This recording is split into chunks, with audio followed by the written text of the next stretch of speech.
Risk का मालिक सिर्फ अल्लाह है, सब्र की ताकत और नेकी का फल। पुराने शहर के एक कोने में एक छोटा सा झोपड़ा था, जहां अहमद और उसकी पत्नी ज़ैनब अपनी 2 मासूम बेटियों के साथ रहते थे। अहमद एक मेहनती मजदूर था, लेकिन उसकी कमाई बहुत कम थी।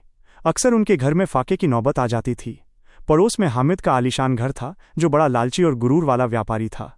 वो अक्सर अहमद की गरीबी का मजाक उड़ाता। एक शाम जब ज़ैनब ने अहमद से कहा कि घर में आटा भी नहीं बचा है, तो अहमद का दिल बैठ गया, मगर उसने हिम्मत नहीं हारी।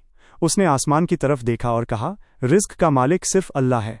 हमने मेहनत में कोई कमी नहीं की है, वो ज़रूर कोई रास्ता निकालेगा। हमें बस सब्र करना है।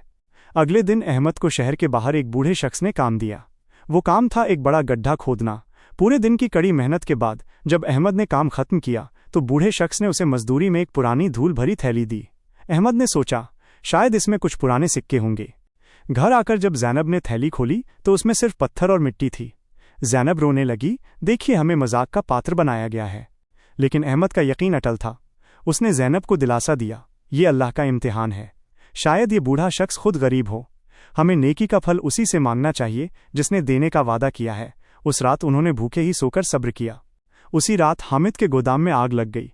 लाखों का माल जलकर राख हो गया और वो कंगाल हो गया।